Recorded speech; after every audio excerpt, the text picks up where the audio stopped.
Spring is upon us, guys, and what better way to get out and play Pokemon Go to celebrate the warmer season than to go out and catch some bugs? What is up, guys? Dragon Jam here, and in today's video, we're going to be talking about everything you need to know going into the Bug Out 2026 event that is going to be happening later in May. So the event's going to be going on from March 17th to March 23rd.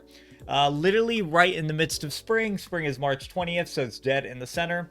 And this is a really cool event that you can get out, get some cool stuff, especially if you've been dormant from Pokemon Go in the winter. This is a good way to kind of get out and catch some cool things, getting out into the warmer season. So just off the bat, different Pokemon will be attracted to lore modules during this event, so lore modules are getting a little bit of a nice boost, including some increased shiny odds. Paris, Combate, and Cutiefly attracted regular lore modules will have an increased chance to be shiny. So if we head over to Cerebi, you can see the specific dates where things are going to be boosted. SIZZLIPEDE is your other Pokemon that's going to be all around boosted from the lore modules, but then March 17th to 19th, you'll see a lot more Paris than usual. Cutiefly March 19th through the 21st, and Combate the 21st to the 23rd. So you have some big hitters here for shiny hunters. Paris is obviously a nice one because every Paris you catch has increased Stardust. So obviously something you want to go out and get because every single one you catch is going to have a nice little bonus to it. Cutiefly, I believe, is a newer shiny in Pokemon Go. I don't know specifically when it was released, but being in a lull in Pokemon, it probably hasn't been out that long, so I doubt a lot of people have it. I certainly don't have one. And then Combee, I think, is the big hitter right here, because Combee is a Pokemon that only evolves through one gender, and it is female, and female is the rare form. So if you don't have a shiny Vespiquen, this is going to be your time to get out and try to actually find one. Vespiquen obviously being a very rare shiny Pokemon, you don't really see it that often. Vespiquen itself is rare, so go out and try to get yourself a shiny female Combee. Little fun thing to try this event. So you have some Go Pass event stuff. You have 2 times XP for successfully catching Pokemon with the nice pass or nice throws or better.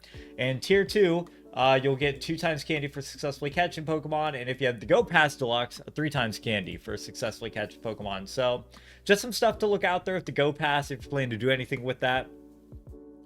Pokemon debuts. So the BLIPBUG line is being officially put into Pokemon Go with this event. So all 3 Pokemon you can get in here. I think Orbeetle's a really cool one. I think they could definitely do some cool stuff with max raids.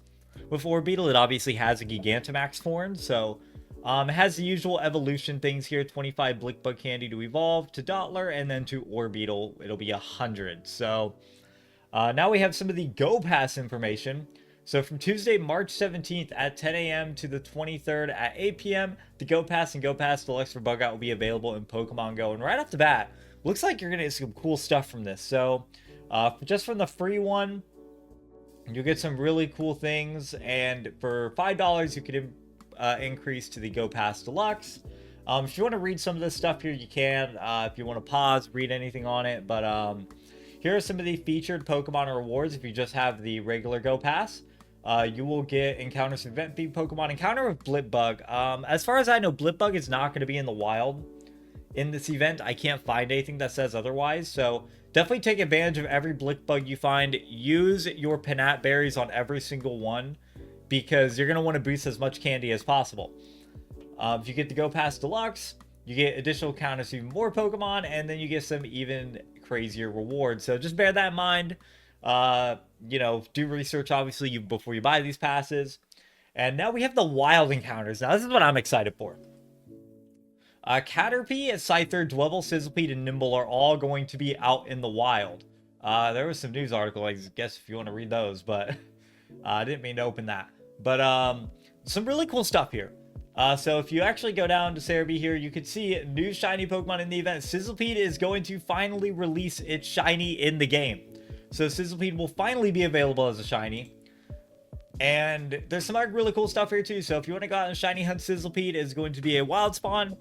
But then you have some other really cool shinies. Nimble, Dwebble, Scyther as a shiny is a really cool one to try get out and go for. And then Caterpie. So then you have your lore module encounters.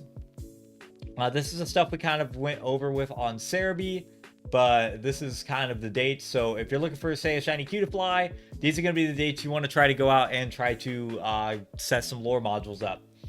Same with Combi, and then Paris is going to be the 17th to the 19th. Raids. So here's the raid information for this event. So 1-star raids is going to be BLIPBUG. So do bear in mind, if you can start off day 1 with 2 free raid passes as long as you spin a module on the 16th, get a free raid pass, use it, and on the 17th, and then you'll spin it and get another one. So little life hack there if you guys are wanting to kind of put as much effort into these raids as possible. BLIPBUG is going to be 1-star raid, so very soloable, and then 3-star raids is going to have Pinsir, Scizor, and Cleavor. So Cleavor is a really cool one, especially being a Hishuian mon. But then you also have Scizor, which has a increased chance to be shiny due to its Mega Evolution. Same with Pinsir, so bear that in mind. 3-star raids are somewhat soloable. Pinsir should definitely be, or Scizor should definitely be, but if you have the right fire Pokemon, these guys should not be that hard at all. Field research tasks will be available, and you can do these research. You get items that count as event-themed Pokemon. So you'll get one when you wake up every morning, of course, but go out, spin some Pokestops, get some field research. As we just kind of mentioned, SIZZLIPEDE and Centiskorch are going to be available shiny in this game for the first time ever. So this is a really cool event to try to get out and be one of the first to have a SIZZLIPEDE and Centiskorch. These are the increased shinies in the game. So if you didn't know what these shinies look like, there you are. And then that's everything we have for this event. So this is going to be a really cool event, guys. It's definitely more of a downplay event. It's not like it doesn't have some crazy stuff. We are literally tomorrow, as I'm making this video, we're going to have the 30th anniversary event, which is going to be insane. So this will be a little event to cool down from it. Be like, I just did some crazy stuff. I hunted for hours. I'm just going to go out, chill, and try to get a BLIPBUG or something, you know? So definitely a cooler event. I think it's fun. It's definitely a more laid back one. And I think it's going to be very cool. So that's going to be all for this video, guys. Let me know if you're excited for this event. Let me know what you're most excited to do in this event. Are you excited to go out and try to hunt shiny SIZZLIPEDE? Are you going to try to get that Orbeetle just to complete the Pokedex? Or are you going to go for some of the lore module shinies? So Jam going to be signing out here. If you enjoyed the video, make sure to hit that like, subscribe button. And I hope everyone has an amazing rest of your day.